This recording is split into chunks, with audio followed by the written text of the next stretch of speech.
உழைப்பாளி இல்லாத நாடுதான் அவன் உழைப்பாளி தேர்தான்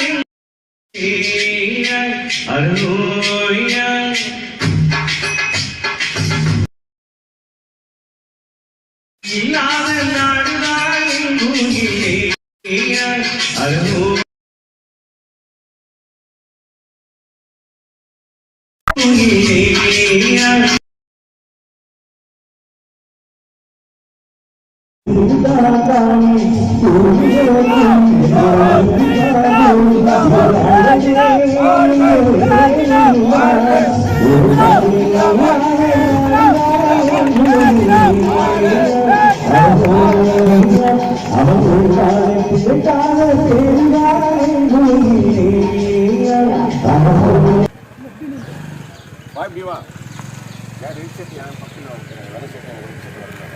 சார் கொஞ்சம் பியாங்க சார்.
சுரங்க குடியிருப்புகளை சொந்தமாக்கு,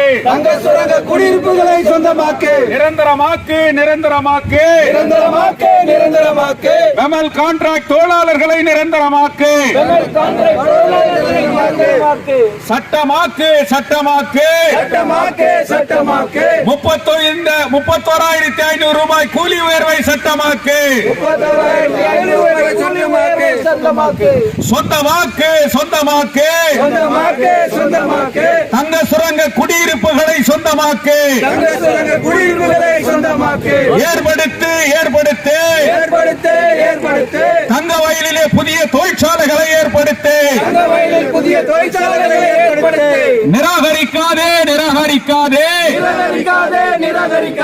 தங்க சுரங்க பகுதிகளை நிராகரிக்காதே, காத்திடுவோம், காத்திடுவோம், அரசியல் சாசன சட்டத்தை காத்திடுவோம், காத்திடுவோம், காத்திடுவோம், மதவாதிகளிடமிருந்து தேசத்தை காத்திடுவோம்,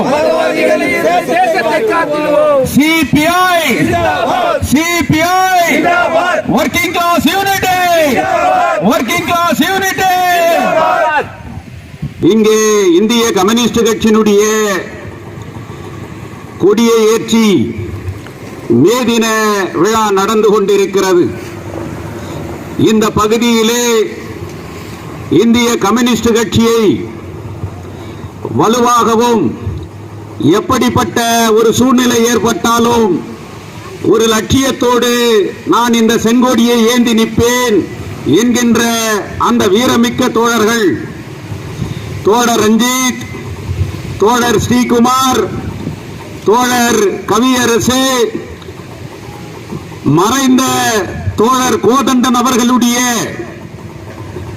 அந்த வரலாற்றை, கோதண்டன் அவர்களுடைய உழைப்பை பிரதிபலிக்கின்ற வகையிலே இந்த பகுதியினுடைய தோழர்களை ஒன்று திரட்டி எங்களுடைய மாவட்ட குழு உறுப்பினராக இருக்கிற தோழர் முரளி அவர்கள்,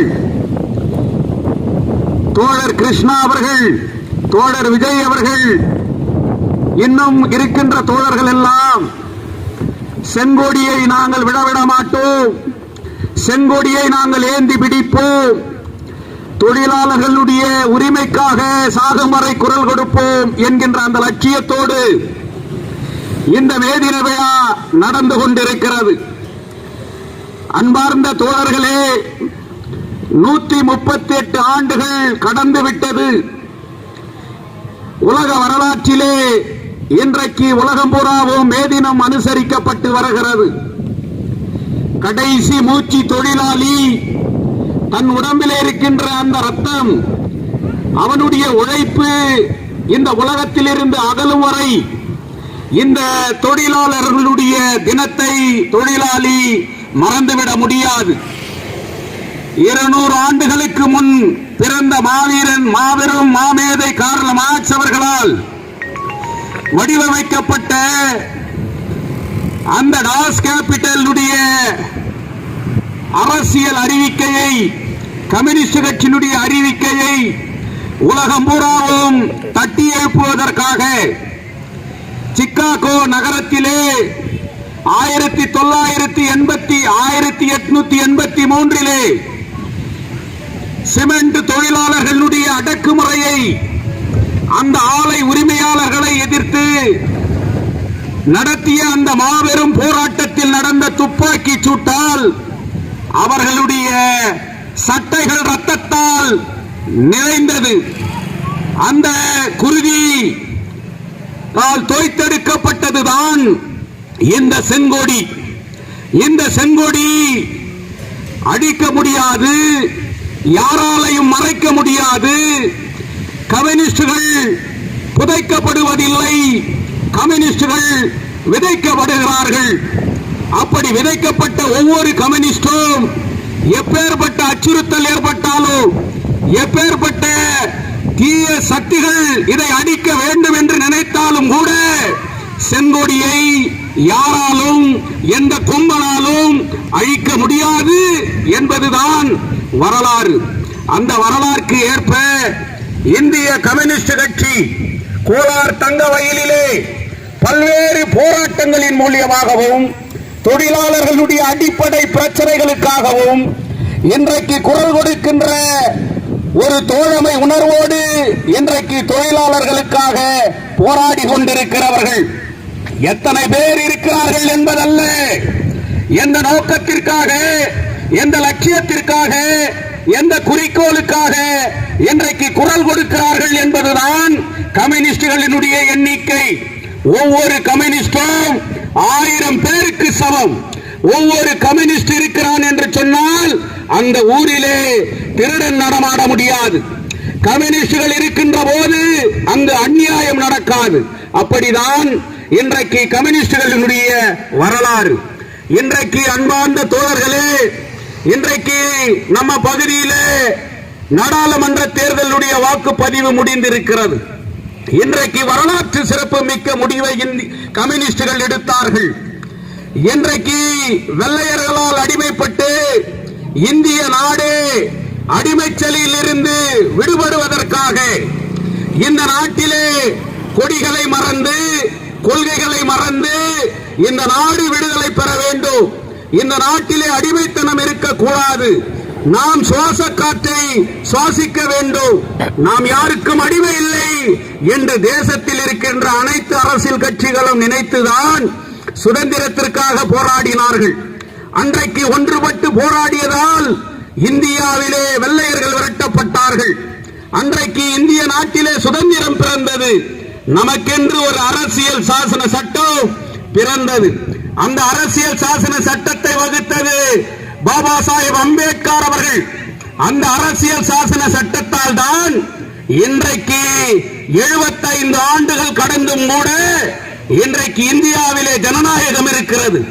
நீ ஓட்டளிக்கின்றாய், உனக்கு யார் வேண்டுமோ அவரை தேர்ந்தெடுக்கின்ற அந்த உரிமையை கொடுத்தது அரசியல் சாசன சட்டம். நீ உண்ணுகின்ற உணவை, நீ உடுத்துகின்ற உடை, நீ பேசுகின்ற உரிமை, இதை எல்லாத்தையும் வகுத்து கொடுத்தது அரசியல் சாசன சட்டம். வேலை கொடுக்க வேண்டும், வேலைக்கேற்ற கூலி கொடுக்க வேண்டும், கூலி கொடுக்கவில்லை என்றால் போராடுகின்றவர்களுக்கு ஆதரவு கொடுக்க வேண்டும், தொழிற்சங்கத்தை ஏற்படுத்திக் கொள்ள வேண்டும். இன்றைக்கு மக்களுடைய அடிப்படை உரிமைகளுக்காக குரல் கொடுக்கின்ற ஒவ்வொரு உரிமையும் கொடுத்தது அரசியல் சாசன சட்டம். ஆனால் இன்றைக்கு அரசியல் சாசன சட்டம் இன்றைக்கு நீக்கப்படும். 10 ஆண்டுகளாக இந்த நாட்டை ஆண்டு கொண்டிருந்த பாரதிய ஜனதா கட்சி, நரேந்திர மோடியினுடைய அரசு, நாம் make in India, made in India, இந்த நாட்டு மக்களுக்கு அனைவருக்கும் 15 லட்சம் ரூபாயை வழங்குவேன், இந்த நாட்டிலே 2022 வீடு இல்லாமல் யாரும் இருக்கக்கூடாது என்று இந்த நாட்டு மக்களை ஏமாற்றிய நரேந்திர மோடி அவருடைய இந்த சாயம் இன்றைக்கு இந்த தேர்தலிலே நாங்கள் மீண்டும் ஆட்சி அமைத்தால் எந்த அரசியல் சாசன சட்டத்தினுடைய உரிமைகளை நான் சொன்னேனோ அந்த அரசியல் சாசன சட்டத்தையே 400 இடங்கள் நாங்கள் வெற்றி பெற்றால் நீக்கி விடுவோம். அண்ணல் அம்பேத்கர் அவர்களுடைய அரசியல் சாசன சட்டத்தை தூக்கி எறிவோம். மனு தர்ம சட்டத்தை, RSS திட்டத்தை இந்த நாட்டிலே அமல்படுத்துவோம் என்று நரேந்திர மோடி கொக்கரித்தான். அந்த கொக்கரிப்பை அடக்க வேண்டும். இந்த நாட்டிலே அந்த அரசு அகற்றப்பட வேண்டும் என்பதற்காக மீண்டும் கொள்கையை மறந்தோம், பிரிவினைகளை மறந்தோம், கொடிகளை மறந்தோம். இன்னொரு சுதந்திர போராட்டம் இந்த நாட்டிலே தேவை என்பதற்காக அதை யாரை எதிர்த்து? அன்றைக்கு வெள்ளையனை எதிர்த்து, இன்றைக்கு நம்மை ஆளுகின்ற கொள்ளையன் நரேந்திர மோடி இந்த நாட்டிலே மீண்டும் ஒரு முறை ஆட்சி அமைக்க கூடாது என்பதற்காக கம்யூனிஸ்டுகள் ஒரு நிலை எடுத்தார்கள். எத்தனை பிளவுபட்ட கம்யூனிஸ்டுகள் இந்த நாட்டில் இருந்தாலும் கூட, அது சிபிஐ இருக்கலாம், சிபிஎம் இருக்கலாம், சிபிஐ எம்எல் இருக்கலாம், பார்வர்ட் பிளாக் இருக்கலாம், சோசியலிஸ்ட் கட்சிகள் இருக்கலாம். ஆனால் அனைத்து இடதுசாரி கட்சிகளும் ஒரு முடிவெடுத்தார்கள். இன்றைக்கு நாம் எத்தனை இடத்தில் நிற்கின்றோம், எத்தனை சீட்டு நாம் பெறுகின்றோம், கம்யூனிஸ்டுகள் பிளவுபடக்கூடாது என்று ஒன்றுபட்டு ஒரு திட்டத்தை எடுத்தார்கள். அதனால் இன்றைக்கு இந்தியாவிலே இந்தியா கூட்டணி என்கின்ற ஒரு கூட்டணியை உருவாக்கினார்கள். 28 கட்சிகள் ஓரணியிலே திரண்டது. காங்கிரஸ் கட்சி கம்யூனிஸ்டுகளோடு கைகோர்த்திருக்கிறது. சமாஜ்வாதி கட்சி இன்றைக்கு கைகோர்த்திருக்கிறது. இன்றைக்கு மாயாவதியினுடைய மம்தா பானர்ஜி இன்றைக்கு கைகோர்த்திருக்கிறார். நாட்டில் இருக்கிற 28 அரசியல் கட்சிகள் கம்யூனிஸ்டுகளினுடைய ஒன்றுபட்ட திட்டத்தை இந்த நாட்டில் அமல்படுத்துவதற்காக தான் இந்தியா கூட்டணி உருவாக்கப்பட்டிருக்கிறது. அந்த ஒன்றுபட்ட எதற்காக உருவாக்கப்பட்டது? அரசியல் சாசன சட்டத்தை நீக்குவேன் என்று சொல்லுகின்ற நரேந்திர மோடி விரட்டி அடிக்கப்பட வேண்டுமானால் இன்றைக்கு இந்தியா கூட்டணி வெல்ல வேண்டும் என்பதற்காக தான் கர்நாடகாவிலே கூட இன்றைக்கு கம்யூனிஸ்டுகள் காங்கிரசுக்கு வாக்களிக்க வேண்டும் என்று அறிவித்தார்கள். எதற்காக அறிவித்தார்கள்? இந்த நாடு காக்கப்பட வேண்டும், இந்த நாட்டில் இருக்கக்கூடிய அரசியல் சாசனம் காக்கப்பட வேண்டும், இந்த தேசமே இல்லாமல் போகின்ற ஒரு சூழ்நிலை உருவாகும்.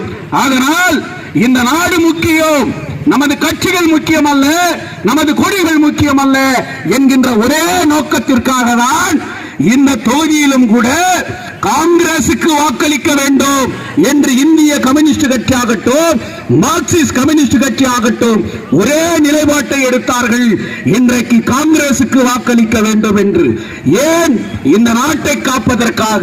அதனால் தான் இந்தியா கூட்டணிக்கு இங்கே வெல்லப்பட வேண்டும் என்பதற்காக நாங்கள் வாக்களித்தோம், இந்த நாட்டை காப்பதற்காக.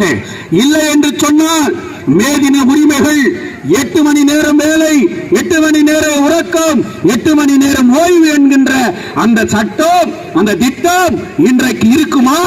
நரேந்திர மோடி தொழிலாளர் விரோத சட்டங்களை இன்றைக்கு அமல்படுத்தி இருக்கிறார். நாம் ஒன்றுபட்ட ஒரு போராட்டத்தை உருவாக்க வேண்டும். அதனால் இந்திய கம்யூனிஸ்ட் கட்சி அறைகூவல் விடுகிறது. ஒன்றுபட்ட போராட்டம், தங்கவயல் வளர்ச்சிக்காக சேவ் KGF என்கின்ற அந்த கோஷத்தோடு நாம் ஒன்றுபட்டு போராடவில்லை என்று சொன்னால் இந்த பிஜிஎம்எல் காலனி இருக்காது. 52 கோடி வண்டியோடு வழங்கப்பட வேண்டும் என்கின்ற கோஷத்தை வைத்தது இந்திய கம்யூனிஸ்ட் கட்சி. இன்றைக்கு 10 ஆண்டுகள் ஆட்சியில் இருந்த பிஜேபி இன்றைக்கு செய்திருக்கிறதா? மந்திரி வந்தான், எம்பி வந்தான், செய்திருக்கிறார்களா? செய்யவில்லை. ஆதலால் இது தேர்தல் வந்தது, வாக்களித்து விட்டோம், நம் கடமை முடிந்தது அல்ல. நம் உரிமைக்காக நாம் போராட வேண்டும். இந்திய கம்யூனிஸ்ட் கட்சியினுடைய தேர்தல் அறிவிக்கலை நாங்கள் சொல்லுகின்றோம், கௌதமுக்கு வாக்களியுங்கள். வாக்களித்தாலும் கூட இந்த கோரிக்கைகளை வைத்து அவரையும் நாம் வலியுறுத்தி போராடுவோம் என்கின்ற கோஷத்தை தான் இன்றைக்கு நாம் வைத்திருக்கின்றோம். அதனால் இந்த பகுதியிலே இந்திய கம்யூனிஸ்ட் கட்சி சொல்லுகிறது, மே தினத்திலே உறுதியேற்போம்.